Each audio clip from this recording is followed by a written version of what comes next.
నమస్కారం అందరికీ. ఇప్పుడు మనం ఇంటర్మీడియట్ ఫస్ట్ ఇయర్ వాళ్ళకి సివిక్స్ సబ్జెక్ట్ చూస్తున్నాం కదా.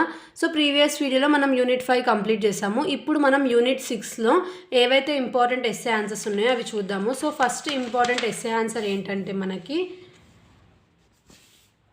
Define rights, describe the civil and political rights. So ఏవైతే మనకి రైట్స్ ఉన్నాయి, ఇంకా సివిల్ ఇంకా పొలిటికల్ రైట్స్ ఏంటివి అని అడుగుతున్నారు. సో ఫస్ట్ రైట్స్ అనేటివి చాలా ఎసెన్షియల్ అనమాట మనుషులకి. ఇంకా దే ఆర్ ఓవరాల్ డెవలప్మెంట్, అంటే మన సొసైటీలో డెవలప్మెంట్ ఉండాలంటే మనుషులకి రైట్స్ అనేటివి కంపల్సరీగా ఉండాలి. నెక్స్ట్ డెఫినేషన్స్ కూడా రాయాలి. సో ఎర్నెస్ట్ బార్కర్ ఏమంటున్నాడంటే rights are the external conditions necessary for the development of the capacities of personality of the individual. So rights అనేటివి ఎక్స్టర్నల్ కండిషన్స్ అంట, అవి చాలా నెసెసరీ అంట. దేనికి? Development of the capacities. So ఎవరి కెపాసిటీస్? పర్సనాలిటీ అంట. ఎవరిది? ఇండివిజువల్ది. Thank you. A right is a claim recognised by the society and enforced by the state. So ఇక్కడ ఏమంటున్నారు, ఒక రైట్ అనేది ఒక క్లెయిమ్ అంట, అది సొసైటీ ద్వారా రికగ్నైజ్ అవ్వబడుతుంది, ఇంకా స్టేట్ అనేది ఎన్ఫోర్స్ చేస్తుందంట. Next civil rights. So civil రైట్స్లో మనకి ఫస్ట్ రైట్ ఏముంది? Right to life. So civil రైట్స్లో మనకు ఫస్ట్ రైట్ ఏంటిది? Right to life. It provides security to the life of individual. ఎవరైతే మనుషులు ఉన్నారో వాళ్ళ లైఫ్కి సెక్యూరిటీ అనేది ఈ రైట్ కింద మనకి ఉంటుందన్నమాట. The life of individual is not only valuable to himself but also to the society and the state. So ఎవరిదైతే ఇండివిజువల్ది లైఫ్ ఉందో అది ఓన్లీ అతనికి మాత్రమే వాల్యుబుల్ కాదంట, సొసైటీకి ఇంకా స్టేట్కి కూడా చాలా వాల్యుబుల్ అంట. Right to Liberty. So freedom అంటే మనకి ఏదైతే ఫ్రీడమ్ దక్కుతుందో అది ఏ రైట్ కింద వస్తుంది? ఈ రైట్స్ కింద వస్తుంది, సివిల్ రైట్స్ కింద. It includes various freedoms like freedom of movement, speech, expression. It makes their lives worth living. It enables them to develop their personality in various fields. So freedom అనేది మనకి moment, speech, expression ఇన్ని టైప్స్గా ఉంటుందంట. ఇంకా మనకి మన లైఫ్కి meaning ఉండాలి, ఒక వర్త్ ఉండాలంటే మనకి ఫ్రీడమ్ అనేది కంపల్సరీగా ఉండాలి. ఇది పీపుల్ని వేరియస్ ఫీల్డ్స్లో డెవలప్ చేయడానికి కూడా ఉపయోగపడుతుందంట. నెక్స్ట్ రైట్ టు ఈక్వాలిటీ అంటే ఏంటిది? మనకి ఈక్వల్ ఆపర్చునిటీస్ ఇవ్వాలి, ప్రతి ఒక్కరికి ఈక్వల్ ట్రీట్మెంట్, ఈక్వల్ ఆపర్చునిటీస్ ఇవ్వాలి. ఇంకా లా ముందు అందరూ ఈక్వలే అని చెప్పడమే ఈ right to equality. Next right to property అంటే ఏంటి? This right enables individual to earn, share and enjoy property.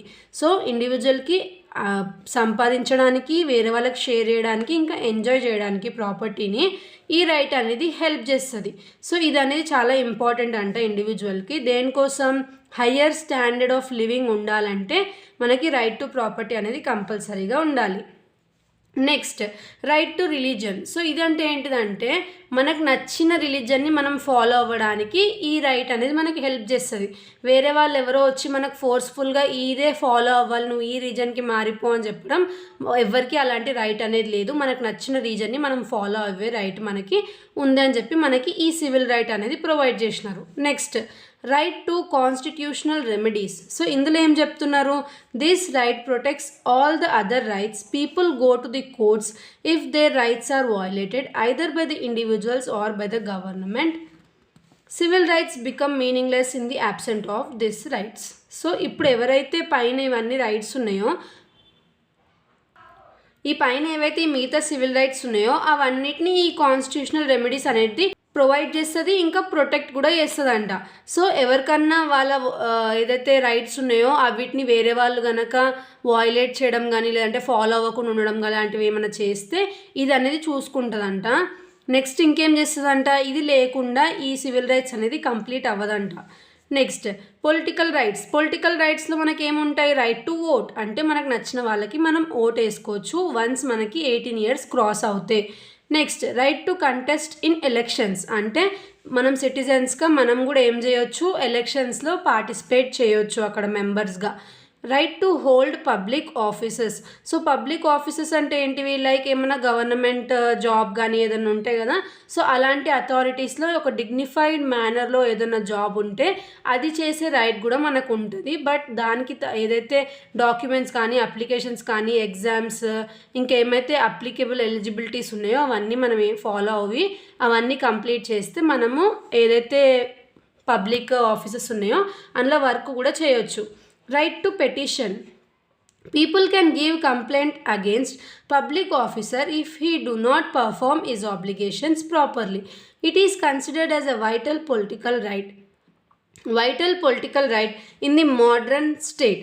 So ఏం చెప్తున్నారు ఇక్కడ, రైట్ టు పెటిషన్ అంటే ఇప్పుడు సపోజ్ ఎవరైనా పబ్లిక్ ఆఫీసర్ ఉన్నాడు ఎలక్షన్ బూత్ దగ్గర, బట్ అతను మంచిగా వర్క్ చేయట్లేదు, ఇంకా అతను ఏది పడితే అది అక్కడ నాన్ సెన్స్ మాట్లాడుతున్నాడు అనుకోండి. సో పీపుల్కి ఒక రైట్ అనేది ఉంటుంది అనమాట, వాళ్ళకి అగెయిన్స్ట్గా వెళ్ళి మనము కంప్లైంట్ చేయొచ్చు అంట. Right to criticise. People have the freedom to criticise public policies and highlight their drawbacks. So ఇప్పుడు ఏం చెప్తున్నారు ఇక్కడ, ఇప్పుడు సపోజ్ ఒక పర్సన్ పవర్లోకి వచ్చిండు పాలిటిక్స్లో, ఆ పర్సన్ కనుక ఏమన్నా రాంగ్గా చేస్తే మనం దాన్ని హైలైట్ చేసి దాన్ని మనం క్రిటిసైజ్ చేసే రైట్ మనకు ఉందంట. ఇంకా ఎవరైతే పవర్లోకి వచ్చి వాళ్ళ పవర్ని మిస్యూజ్ చేసుకుంటున్నారో అలాంటి వాళ్ళని మనం క్వశ్చన్ చేసే రైట్ కూడా మనకు ఉంది అని చెప్పి ఈ పొలిటికల్ రైట్స్లో ఎక్స్ప్లెయిన్ చేస్తున్నారు. నెక్స్ట్ ఇంకొక ఇంపార్టెంట్ ఎస్సే ఆన్సర్ ఏంటంటే identify the safeguards of rights. So ఇప్పుడు మనం ఈ పైన చూసిన రైట్స్ అన్నిటినీ ఎవరు సేఫ్ గార్డ్ చేస్తారు, సేఫ్ గార్డ్ అంటే ఎవరు ప్రొటెక్ట్ చేస్తారు.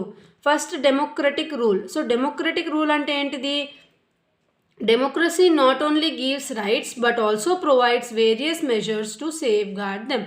సో డెమోక్రసీ అనేది పీపుల్కి ఓన్లీ రైట్స్ మాత్రమే ప్రొవైడ్ చేయదు, బట్ కొన్ని మెజర్స్ని కూడా ప్రొవైడ్ చేస్తుందంట. ఏవైతే రైట్స్ ఉన్నాయో వీటిని ప్రొటెక్ట్ చేసుకోవడానికి. People can perfectly enjoy their rights only in democratic states. So ఏవైతే డెమోక్రటిక్ స్టేట్స్ ఉన్నాయో అందులో పీపుల్ వాళ్ళ రైట్స్ని వాళ్ళు ఎంజాయ్ చేయొచ్చు. Return and rigid constitution. So return and rigid constitution అంటే ఏంటంటే మన కాన్స్టిట్యూషన్ ఏదైతే ఉందో అది రిటర్న్ అనమాట, దాన్ని ఎవరు పడితే వాళ్ళు చేంజ్ చేయలేరు. సో ఎప్పుడన్నా ఏదైనా సిచ్యువేషన్ వస్తే చాలామంది హెడ్ ఆఫీసర్స్ అందరూ దానికి అగ్రీ చేసి సిగ్నేచర్ చేస్తేనే ఆ పర్టిక్యులర్ యాక్ట్ అన్నా లేదంటే రైట్ అన్నా చేంజ్ అయ్యే అవకాశాలు ఉన్నాయి. So return and rigid constitution అనేది మన కాన్స్టిట్యూషన్. ఇప్పుడు మనకి ఏదైతే కాన్స్టిట్యూషన్ ఉందో అంబేద్కర్ గారు రాశారు, సో అది మనకి రిటర్న్లో ఉంది, ఇంకా దాన్ని చేంజ్ ఈజీగా చేయలేమన్నమాట, చాలా ప్రొసీజర్ ఉంటుంది. Constitutional incorporation. So incorporation of fundamental rights in the constitution protects them and prevents any encroachment by individuals or a government. So ఏదైతే ఫండమెంటల్ రైట్స్ ఉన్నాయో కాన్స్టిట్యూషన్లో వీటిని ప్రొటెక్ట్ ఇంకా ప్రివెంట్ చేయొచ్చు. ఎవరు ఏవైతే మనకు రైట్స్ ఉన్నాయో అవన్నీ ప్రొటెక్ట్ చేయొచ్చు. ఇంకా ఫండమెంటల్ రైట్స్ ఉన్నాయి కదా వీటిని మనం ప్రొటెక్ట్ చేసుకోవచ్చు, ప్రివెంట్ చేసుకోవచ్చు. దేని నుంచి, ఇండివిజువల్స్ నుంచి లేదా గవర్నమెంట్ నుంచి. మనము ఇప్పుడు సపోజ్ పీపుల్ వాళ్ళ రైట్స్ మర్చిపోతే అవి వ్యానిష్ అయిపోతాయి, లేదంటే గవర్నమెంట్ ఏం చేస్తుంది ఇదే మనకు అడ్వాంటేజ్ అని అలాంటి రైట్స్ని రిమూవ్ చేసేసి పబ్లిక్ వచ్చే బెనిఫిట్స్ని తీసేసేలాగా ఉంటుంది కదా. సో అలాంటి అన్యాయం పబ్లిక్కి జరగకుండా చూసుకుంటారంట. Next separation of powers. The powers of the 3 organs of government shall be separated. So గవర్నమెంట్కి ఏవైతే 3 ఆర్గన్స్ ఉన్నాయో వీటివి పవర్స్ ఏవైతే ఉంటాయో వీటిని ఏం చేస్తారంట, సపరేట్ చేయబడుతుందంట. Decentralisation of powers. Individuals enjoy their rights when powers are decentralised. So ఎప్పుడైతే పవర్స్ ఉన్నాయో అవి డీసెంట్రలైజ్డ్ అయితేనే ఇండివిజువల్స్ వాళ్ళ రైట్స్ని ఎంజాయ్ చేయొచ్చు అంట. ఎక్కడ లెవెల్స్ ఆఫ్ గవర్నమెంట్స్లో డిఫరెంట్ లెవెల్స్ అవ్వడం వల్ల, like local, state, central. So మూడిటికి సేమ్ పవర్స్ అనేటివి ఉండవు. వీళ్ళకి కొంచెం ఎక్కువ ఉండొచ్చు, వీళ్ళకి మీదకి కొంచెం తక్కువ, దీనికంటే కొంచెం తక్కువ వీళ్ళకి. సో అట్లా వాళ్ళ ఏవైతే పవర్స్ ఉన్నాయో అవి డీసెంట్రలైజ్డ్గా ఉండడం వల్లనే ఇండివిజువల్స్ వాళ్ళ రైట్స్ని వాళ్ళు ఎంజాయ్ చేస్తున్నారు. Next rule of law. So rule of law అంటే ఏంటిది, equality before law. Liberty and rights are enjoyed only when equality is provided. అంటే ఫ్రీడమ్ ఇంకా రైట్స్ని మనం ఎప్పుడు ఎంజాయ్ చేయగలుగుతాము, ఈక్వాలిటీ అనేది ఉన్నప్పుడు మనుషుల మధ్యలో అని చెప్పి మనకి ఇక్కడ చెప్తున్నారు. Independent and impartial judiciary. So independent and impartial judiciary అంటే ఏంటిది, it protects all rights by issuing writs. So కొన్ని ఏవైతే రిట్స్ ఉంటాయో వీటిని ఇష్యూ చేస్తూ మనకేం చేస్తుంది, అన్ని రైట్స్ని ప్రొటెక్ట్ చేస్తుంది అనమాట. ఏంటిది, ఈ independent judiciary. Next independent press. So independent press reports the news impartially without fear. So ఎలాంటి ఫియర్ లేకుండా ప్రెస్ ఏదన్నా రాంగ్ జరిగితే అవన్నిటిని వాళ్ళు నోట్ డౌన్ చేసుకొని అవన్నిటిని వాళ్ళు క్వశ్చన్ చేస్తారు కదా. సో అది ఇక్కడ వస్తుంది. ఇది ఏం చేస్తుంది, పీపుల్ రైట్స్ని ప్రొటెక్ట్ చేస్తుందంట, ఇంకా వాళ్ళ రైట్స్ ఎంజాయ్ చేసేలాగా చేస్తుంది. నెక్స్ట్ సోషల్ అండ్ ఎకనామిక్ ఈక్వాలిటీస్ని కూడా మనము ఈ ఏదైతే ప్రొటెక్ట్ చేయడానికి లైక్ మనం ఈ సేఫ్ గార్డ్ చేసే దాంట్లో తీసుకుంటామంట. మన రైట్స్ని సేఫ్ గార్డ్ చేసే దాంట్లో సోషల్ ఇంకా ఎకనామిక్ ఈక్వాలిటీస్ కూడా ఇన్వాల్వ్ అయి ఉంటుంది. Next eternal vigilance. సో ఇదేంటిది, individual must be vigilant and oppose all sorts of corruption. So ఎలాంటి కరప్షన్స్ ఉన్నా సరే మనం దాన్ని అపోజ్ చేయాలంట. Judicial review, strong opposition, recall ఇవన్నీ కూడా మనకి సేఫ్ గార్డ్ ఆఫ్ రైట్స్ కిందకే వస్తాయి అని చెప్పి ఎక్స్ప్లెయిన్ చేస్తున్నారు. నెక్స్ట్ మనకి ఒక చిన్న ఎస్సే రాయమంటున్నారు హ్యూమన్ రైట్స్ మీద. సో హ్యూమన్ రైట్స్ అంటే ఏంటివంట, మోరల్ రైట్స్ అంట. అవి మనుషులకి సెల్ఫ్ రెస్పెక్ట్ అనేది ప్రమోట్ చేయడానికి హెల్ప్ అవుతుందంట. ఇవి మనకి ప్రతి ఒక్క హ్యూమన్ బీయింగ్కి ప్రొవైడ్ చేయబడుతుంది. వాళ్ళ జెండర్, రేస్, నేషనాలిటీ, లాంగ్వేజ్ అవన్నీ చూడకుండా. The government in democratic countries are taking various steps. So వేరే స్టెప్స్ అంటే డిఫరెంట్ టైప్స్ ఆఫ్ స్టెప్స్ అన్నీ అప్డేట్ చేసుకుంటూ పీపుల్కి హ్యూమన్ రైట్స్ అనేటివి ప్రొవైడ్ చేస్తున్నారంట governments. Next human rights are protected and supported. ఎవరి నుంచి ప్రొటెక్ట్ అయినాయి అంటే ఇవి ఇంకా సపోర్ట్ చేయబడినాయి international and national laws and treaties. UN passed declaration of human rights in 1948. So 1948లో ఏదైతే యునైటెడ్ నేషన్స్ ఉందో అది హ్యూమన్ రైట్స్ని డిక్లేర్ చేసిందంట సిటిజన్స్ కోసం. The American declaration of independence, French revolution, Soviet revolution led to the creation of favourable atmosphere for the enjoyment of human rights. So ఏవైతే ఈ America declare చేసింది, ఏం డిక్లేర్ చేసింది, ఈ కొన్ని టైప్స్ ఆఫ్ రెవల్యూషన్స్ని డిక్లేర్ చేయడం వల్ల అది ఏం క్రియేట్ చేసిందంట, హ్యూమన్ రైట్స్ని ఎంజాయ్ చేసేలాగా సిటిజన్స్ని క్రియేట్ చేసినాయంట ఆ revolutions. Next human rights include not only civil political rights but also economic, cultural and social rights మనకి చెప్తున్నారు. Next Indian constitution and human rights. So Indian కాన్స్టిట్యూషన్లో హ్యూమన్ రైట్స్ ఎలా ఉన్నాయనేది ఇప్పుడు చూద్దాము. The constitution of India provided many human rights అంట. ఎక్కడ నుంచి, ఆర్టికల్ 19 నుంచి 28 వరకు. అవి దేని వల్ల రిలేట్ అయి ఉంటాయి అంటే దేనితో రిలేట్ అయి ఉంటాయంట, లైఫ్, లిబర్టీ అంటే ఫ్రీడమ్, ఈక్వాలిటీ అంటే అందరినీ సమానంగా చూడాలి, డిగ్నిటీ ఆఫ్ ఇండివిజువల్స్తోని రిలేట్ అయి ఉంటాయంట హ్యూమన్ రైట్స్.